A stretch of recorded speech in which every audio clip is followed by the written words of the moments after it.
So hello guys, welcome to all. SMC academy में आपका स्वागत है। एसएमसी एकेडमी के अंदर आज हम स्टार्ट करने वाले हैं इनकम टैक्स के अंदर one of the most important topic. और सबसे पहले यहाँ पर रहेगा रेजिडेंट स्टेटस। रेजिडेंशियल स्टेटस क्या होता है, रेजिडेंशियल स्टेटस किस तरीके से किया जाता है, मतलब निवासी अनिवासी की स्थिति, निवासी अनिवासी की स्थिति किस तरीके से होती है, उसके बारे में आज हम यहाँ पे पूरा डिस्कस करने वाले हैं। ये कॉन्सेप्ट भी एग्जाम्स के अंदर 20 मार्क्स के क्वेश्चन में पूछे जाने वाला कॉन्सेप्ट है।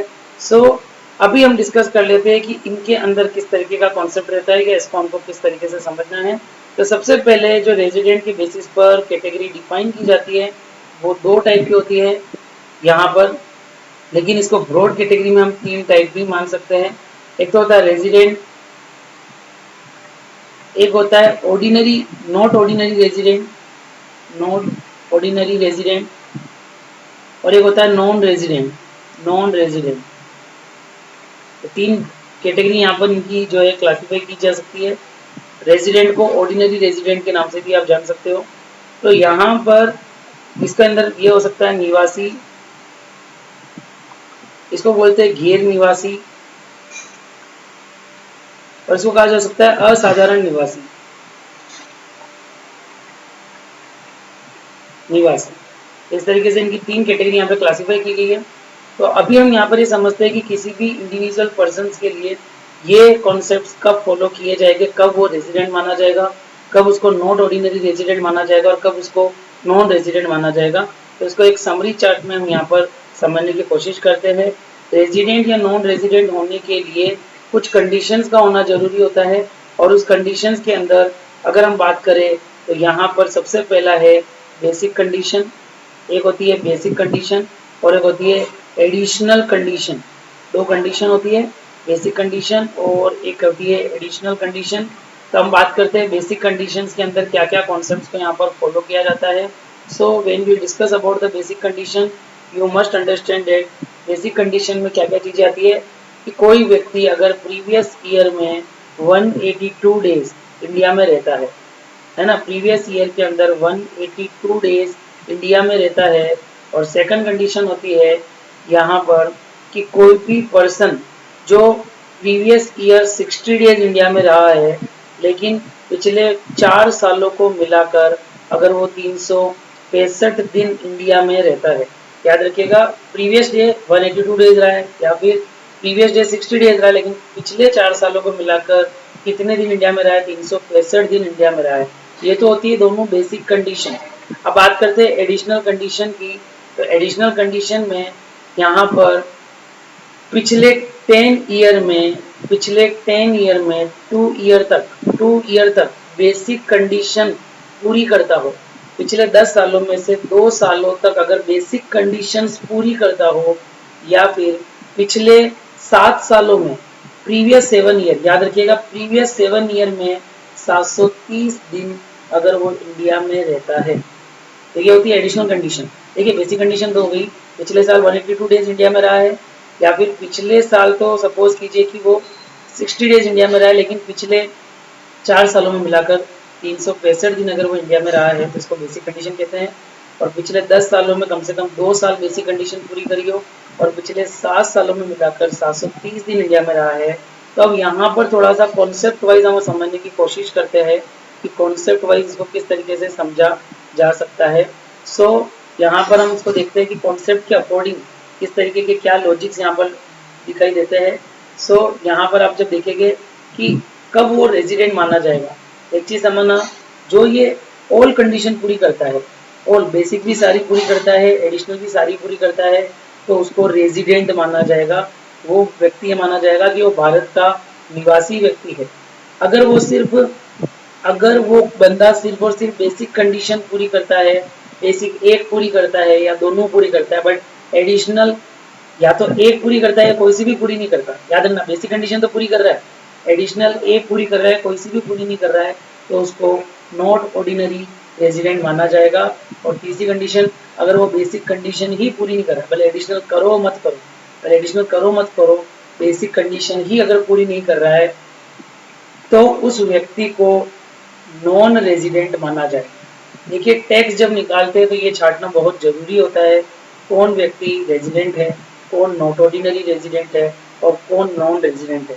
सो आप इससे क्लियर कर पाएंगे कि कौन व्यक्ति रेजिडेंट कैटेगरी में आएगा, कौन नॉट ऑर्डिनरी रेजिडेंट में आएगा, कौन नॉन रेजिडेंट की कैटेगरी में आएगा। तो जो बेसिक और एडवांस दोनों कंडीशन पूरी कर रहा है वो रेजिडेंट है, जो सिर्फ बेसिक पूरी कर रहा है, एडिशनल एक या कोई सी भी पूरी नहीं कर रहा है तो वो नॉट ऑर्डिनरी रेजिडेंट है, और जो बंदा बेसिक कंडीशन ही पूरी नहीं कर पाता है उसको नॉन रेजिडेंट पर्सन माना जाता है। इसके अलावा भी अगर आप बात करेंगे तो एचईएफ के अंदर भी ऐसा ही कुछ कॉन्सेप्ट होता है। एचईएफ में भी जो होता है रेजिडेंट और नॉन रेजिडेंट का एक कॉन्सेप्ट चलता है। तो रेजिडेंट में अगर जो एचईएफ का जो कंट्रोलिंग है, कंट्रोलिंग अगर इंडिया से होती है, या एचईएफ का ओनर, अगर ओनर जो है ये बेसिक कंडीशंस पूरी करता है तो वो एचईएफ कहाँ की एचईएफ मानी जाती है, उस एचईएफ को इंडियन एचईएफ माना जाएगा। लेकिन अगर एचईएफ की कंट्रोलिंग जो होती है आउटसाइड इंडिया होती है, या एचईएफ का जो मेन करता है ओनर है, एक तरीके से बोल सकते हैं कि अगर वो जो है वो बेसिक कंडीशन को भी पूरा नहीं करता है तो वो जो एचईएफ आप बनाते हो उसको नॉन रेजिडेंट की तरह ही ट्रीट किया जाएगा। सेम एज इट इज एक कॉन्सेप्ट होता है कंपनी में, कंपनी में भी रेजिडेंट और नॉन रेजिडेंट का एक कॉन्सेप्ट रहता है, रेजिडेंट और नॉन रेजिडेंट का एक कॉन्सेप्ट कंपनी में भी रहता है। अगर कंपनी की कंट्रोलिंग इंडिया से होती है, कंट्रोलिंग इंडिया से होती है तो उस कंपनी को रेजिडेंट कंपनी माना जाएगा। अगर कंपनी की कंट्रोलिंग इंडिया से होती है तो वो इंडियन कंपनी मानी जाएगी, रेजिडेंट कंपनी मानी जाएगी।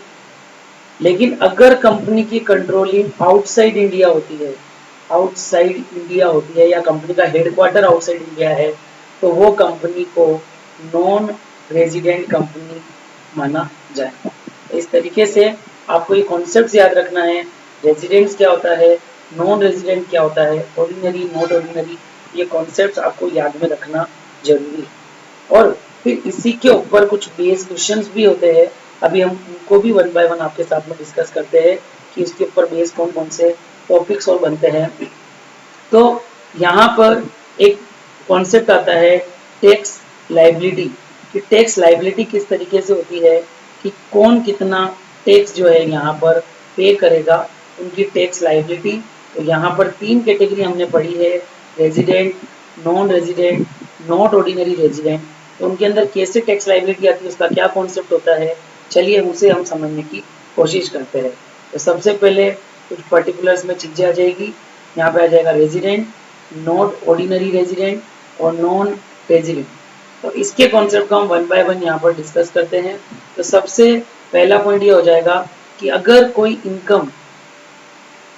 इनकम रिसीव फ्रॉम इंडिया, अगर कोई income receive from India, India से रिसीव होती है तो वो तीनों ही पार्टी के लिए टैक्सेबल होती है, चाहे वो इंडिया का रेजिडेंट हो, नॉट ऑर्डिनरी रेजिडेंट हो या नॉन रेजिडेंट हो।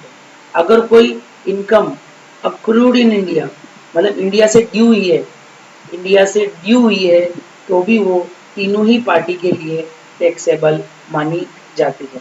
अगर कोई income receive in India, receive in India हो रही है, बाहर की भी कोई इनकम अगर इंडिया में रिसीव हो रही है तो भी तीनों ही पार्टी को टैक्स देना पड़ेगा। ठीक है, इसके मतलब कोई इनकम रिसीव इन इंडिया या बिजनेस कंट्रोल इन इंडिया, कोई बिजनेस है उसकी कंट्रोलिंग इंडिया से होती है। हालांकि इसमें 6-7 पॉइंट है बट जो मेन 4-5 पॉइंट है उसको हम डिस्कस करेंगे। और अगर कोई इनकम आउटसाइड इंडिया अगर आपको मिलती है, आउटसाइड इंडिया मिलती है तो 2 के टैक्सेबल होगा और तीसरे के टैक्स फ्री रहेगा, आउटसाइड अगर इंडिया मिलती है। लेकिन अगर कोई इनकम अक्रूड भी आउटसाइड इंडिया होती है और रिसीव भी आउटसाइड इंडिया होती है, मिलती भी बाहर है और आती भी बाहर ही है, तो पहले वाले के टैक्सेबल होगा, बाकी इन दोनों के लिए टैक्स फ्री रहेगा। अगर कोई इनकम मतलब अक्रूड भी बाहर होती है और रिसीव भी बाहर होती है तो पहले वाले के टैक्सेबल होगा, बाकी के टैक्स फ्री रहेगा।